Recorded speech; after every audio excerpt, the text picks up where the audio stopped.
It was one day, not long ago, London had to say goodbye to her last tram. Sometime, someday, it had to come, and some people were glad to see the back of them. And some of us were sorry they were going, for we'd be missing a sight as friendly as a pleasure steamer, though not quite so silent.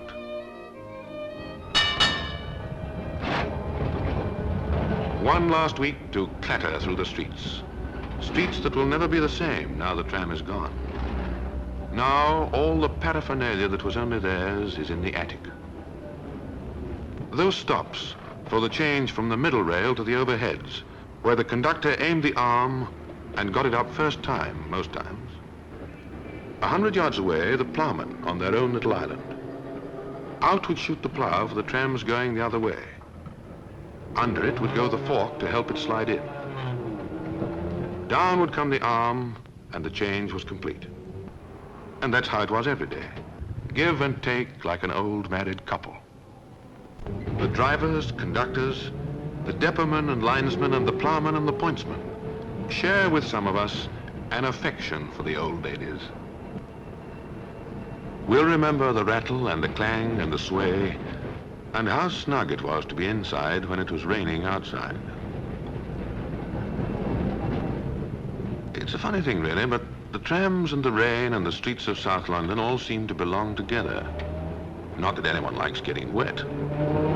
Not that now the trams have gone, the weather will be brighter. It's just that they belong together. And to see them going by those corners that haven't been built on since the bombing.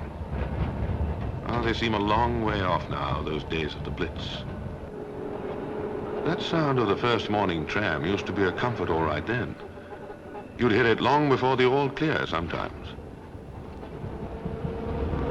And the people who welcomed the tram then and missed them most now they are gone are the Cockneys. They'll remember the shilling all day. And what a lovely ride it was, right round London and underneath, before, that is, the Kingsway Tunnel was closed. Oh, the trams were theirs, all right. And 50 years ago, they even used to sing about them in the musical. Then we go for a ride on the car, for we know how cosy the tops of the tram cars are. The seats are so small and there's not much to pay. You sit close together and spoon all the way, and many a miss will be misses someday through riding on top of the car. We climb on the car when the journey begins, and we make for the first vacant seat. For all other people we don't care two pins, so long as our comfort's complete. And when the conductor comes up for the fares, he punches our tickets, then goes, but gives us a wink as he pops down the stairs, like an overgrown Cupid in clothes. When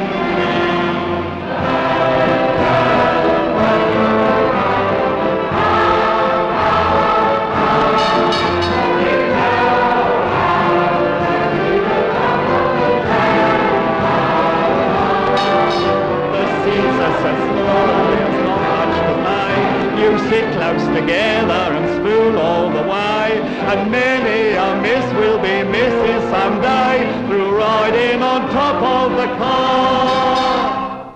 We get to the end of the journey all right, or at least to the end of the track. But while all the others prepare to alight, we remain on the car and go back. And when we get married, now boys, here's a tip that ought to be useful to you. We shan't spend too much on the honeymoon trip, for we've made up our minds what to do. We shall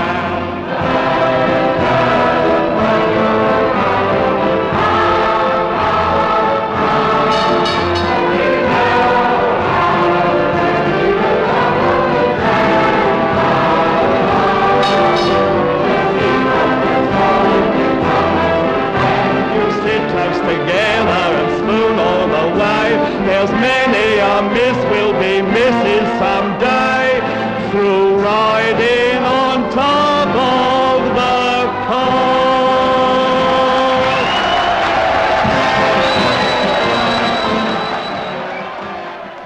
This is their last but one night. 24 hours from now, the tram would be dead.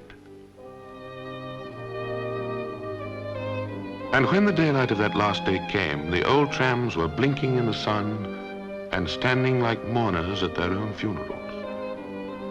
They weren't to know that Londoners were that night going to give them a send-off the American president might envy.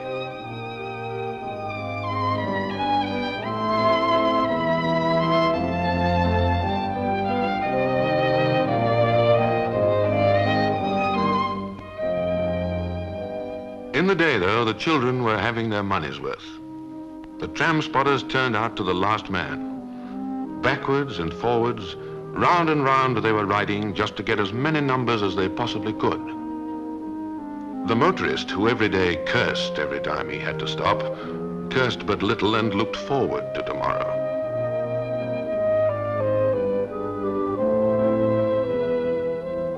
Past the pawnbrokers and through the street markets.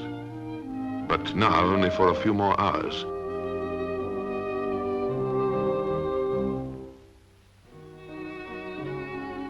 And what was the tram driver thinking? That man who stood with his back to us, and whose face we probably never saw. Remembering and thinking. Thinking of the day after tomorrow when the trams will be picked clean of all their value, and the shells sold to the scrappers who'll start the breaking up.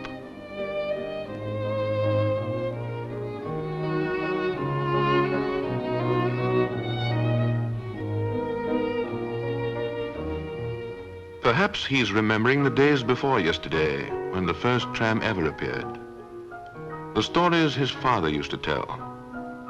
Or how he himself started as a conductor in 1910, punching tickets at night by the flickering light of an oil lamp.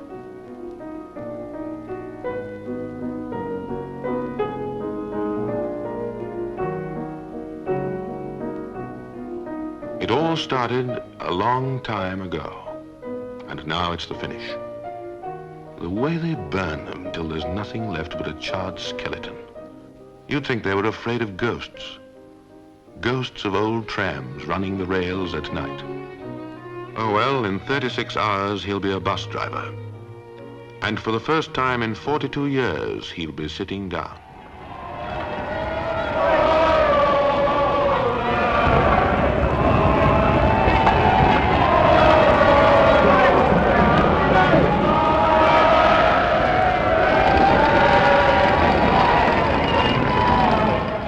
What a night that was. London hung on to its last tram like a dog with an old bone. And at New Cross Depot, Lord Latham, the chairman of London Transport, could only wait and wait until at last London let go, said goodbye, and allowed it into the depot for the triumphant and ceremonial very last run-in. And the man who drove it in? John Cliff, the deputy chairman, who 52 years ago started as a tramwoman.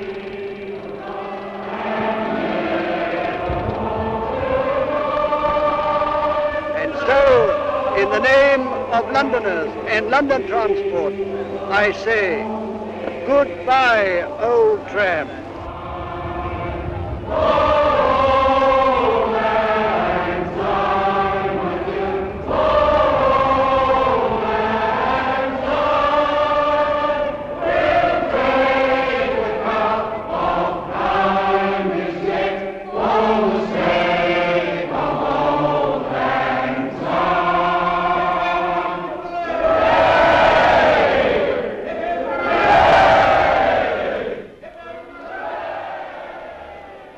The party was over, and Londoners, 20,000 of them, somehow made their way home. It was too early in the morning for the buses, and the next tram had gone.